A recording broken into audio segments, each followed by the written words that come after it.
check it side to side. Most hard standing pitches tend to be level side to side, front to back they don't. But obviously on a grass pitch it could be, anyway. So the importance of obviously leveling it side to side is drainage. And also fridge. Fridge doesn't like working on gas if it's on a bit of an angle. Plus you'll find when you're in bed and you're starting to lean one way or the other, you might roll out of bed quite easy. But obviously it is really important to get obviously for comfort as well, for getting level. So side to side, the only way to level it is you need to drive it either using the motor mover or your vehicle up onto box. So say one side's down, you obviously need to lift that side up. You can get plastic ramps, which makes it pretty easy. With a twin, you'd have to drive over the first one or reverse over the first one onto the next one. So you need two. I got them. Or you can have wooden block. We've got it. We got some. In the van, we got them in there. Oh, so you like it with the camper as well. Okay, if you need to do it, obviously level it that way, but you definitely will need to level it front to back, because obviously once you take it off the car, those will probably likely to be high up. So using the jockey wheel, wind that up or down. Again, use your spirit level to check your noses up or down, make sure it's level. Okay? Next thing is to put the legs down, steadies. So in each corner, you've got one either side, two at the back. So all you do is just wind it down. I'll just get my drill.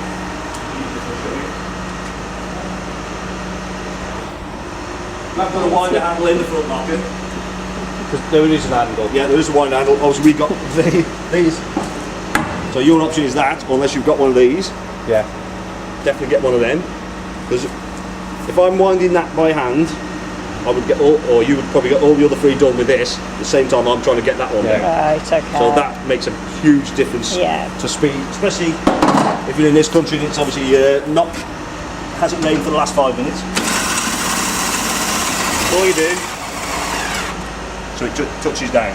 Okay, it's not there for lifting. It's not a jacking system. It's just stability. So it just stops it bouncing around when you're inside it.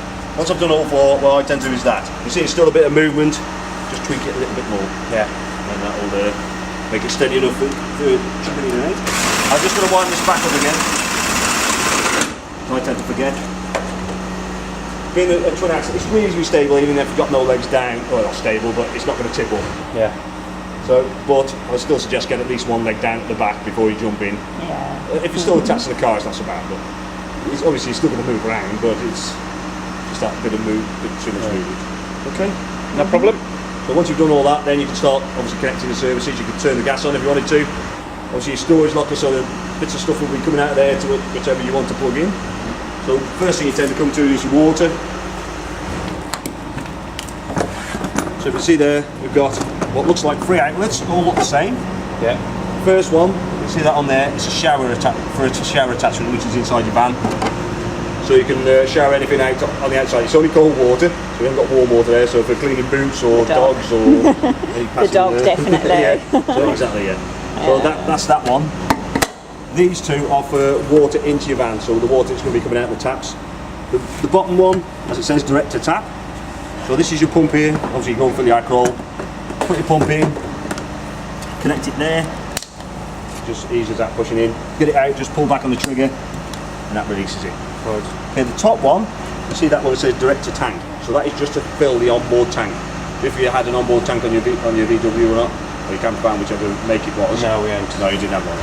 So this has got an onboard tank. It has got an onboard. It's got an onboard freshwater tank, which is around about the same equivalent as that. So all that does is fill the tank. Okay. So what you'd like me to do, you don't have to use the onboard tank if you didn't want to. You can have Aquaroll as is. You can have a direct feed if you wanted to as well. So if you're on a super pitch that may have a drain, you may also have a tap you can connect either direct to your Aquaroll with a float type mechanism. So as you're drawing the water out, obviously it tops it up itself. Or you can have one direct to the van. Okay. The advantage of having an onboard tank and the Aquaroll outside, if you haven't got that connection, you can have the equivalent of 2 Aquarolls as such, standing by. Or if it's cold or really cold, that's going to freeze. So what you could do is fill the onboard tank, then overnight just bring that in. Then you've still got the onboard water tank enough for maybe need. That makes sense. Then when it's warmed up a little bit, hopefully. Depends on what extremes of weather you're going. But okay, so you can or you don't even have to use the onboard tank if you didn't really want to. You could just use the Aquaroll on its own. Okay. Next thing you come to obviously you may be aware of, obviously in your VW, whatever it is, systems work on 12 volt. Yeah. They're 12 volt systems, so obviously you can use it without electric connected. Obviously electric connection obviously makes life a lot more easier, especially if you're trying to use the microwave. Yeah. Obviously it doesn't work on the 12 volt system as somebody asked before. It does charge off the electric as well, so that will charge your onboard battery. But So when you're hooked up the...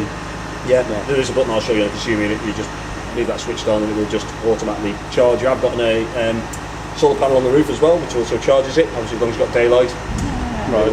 obviously when it needs it, it will give that power.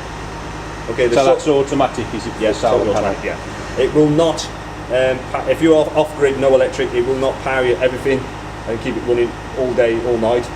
Obviously, not Yeah, night, but because it's only a small panel. It's only Yeah. really there as a triple charger rather than you switch all these electrics on inside here. So it to will charge still, it from anywhere else, you need to connect, it'll charge off the it vehicle. will also charge off the vehicle, yeah. Yeah. So when the vehicle's running, it will automatically start putting power. What you've got to remember is the car is Drive also around the charging car. itself as well. So it's not going to have a huge amount of power, but it'll obviously Yeah. it depends what you're doing, where you're We're not planning on doing much. No, most sites you go off-grid to, as such. yeah, No. most sites you go to will have electric connection. Yeah. It's always best to use that because you're operating things on fridges and things like that. It's To start off, we would definitely go for that anyway. yeah, it's always nice to have electric. Yeah. Right, motor movers, I will explain a bit more after. Obviously, we've got everything connected at the moment. I don't want to start trying moving things with dragging aquas and stuff all the way up along the road. We're in the bay. Wastewater, as I said, obviously where our bucket is at the moment. What you do with them pipes, you just plug them in. Yeah. They just push in. Obviously, that's where your wastewater. That's wastewater from your sink and your bathroom and your kitchen. Okay. Well, I'll just get the keys. Like that.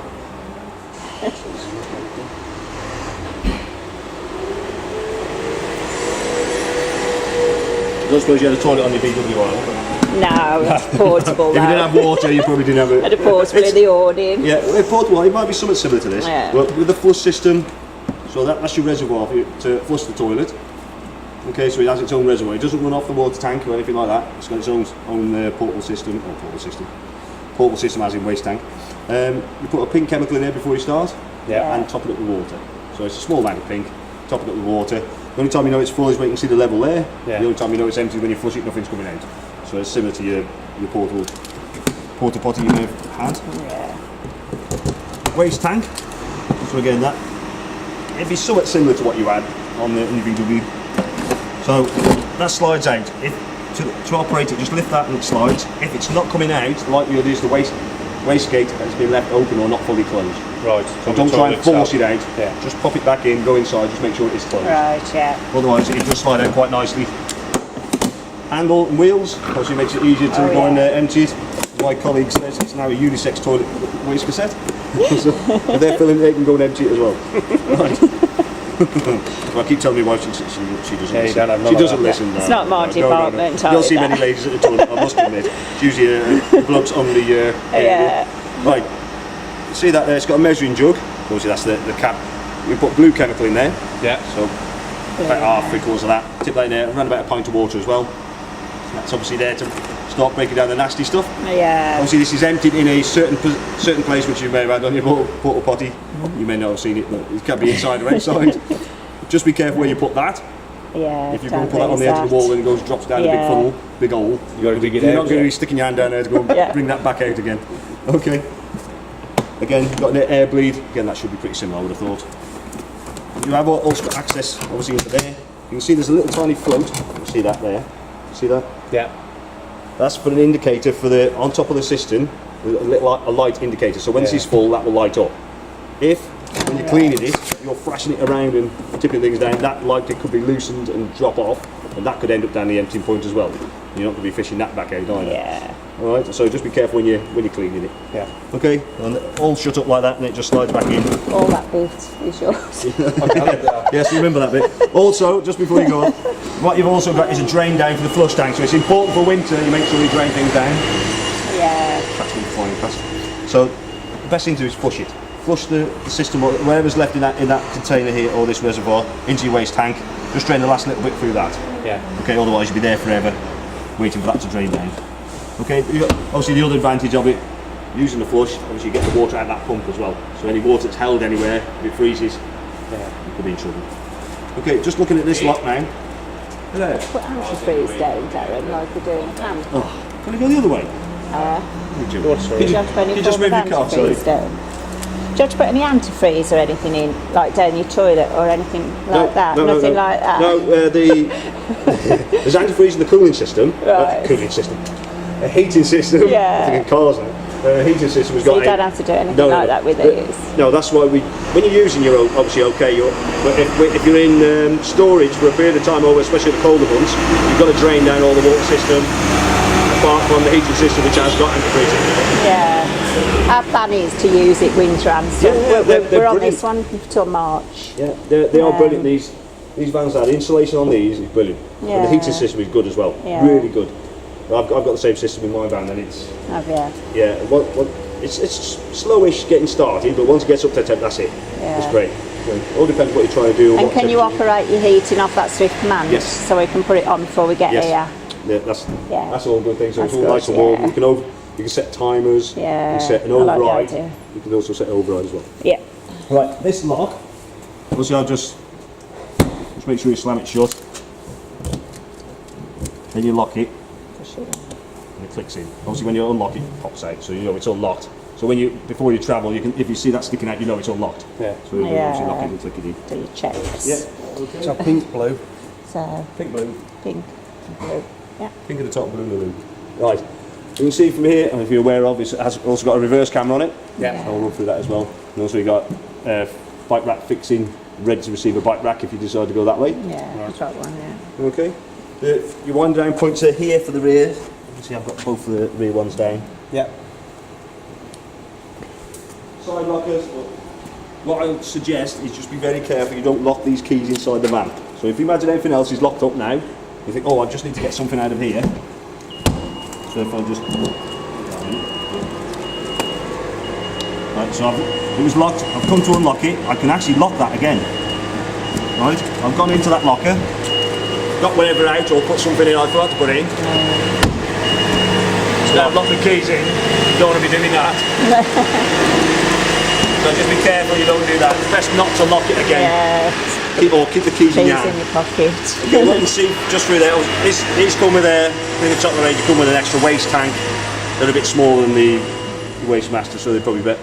A lot of people don't bother using them, but if you're quite happy with a smaller waste tank, obviously you've got to empty it a lot more often. And this is under the bed, isn't it? This. Yeah. Then you got the acid consuming, which I'll show you again when we're inside. You can see the.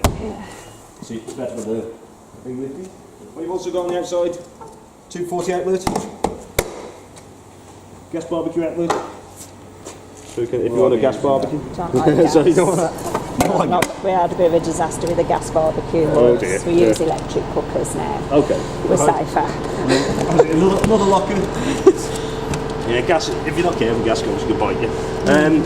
See there, we've got. This is your alarm box. This box here. Okay, it works off the leisure battery, so it runs off 12 volts off that. It has got its own internal battery as well. So if you disconnected your battery or your leisure battery is drained down, then it will has its own battery which will stand by at least for 2 or 3 months. To operate the alarm, so we've got the alarm fob, top button, torch, set the alarm, one beep on, you'll see the lights flash up. So one beep is on, 2 beeps is off. It works off a PIR sensor inside, so if any movement inside will trigger it, or it's also got a tilt sensor. So if someone's trying to wind it up to get onto their vehicle, that will set it off as long as you have set it. And then we've also got, you can see just behind the door, warning light. You can also do that via the fob. You can also do that via a switch down there. You can also do by a switch on the control panel, and you can also do it on the app. So if you haven't got enough switches to do one light, yeah, something going on. Key wise, so one key does all locks. So you've got one on spare. You've obviously got one on spares fobs as well. Okay, right.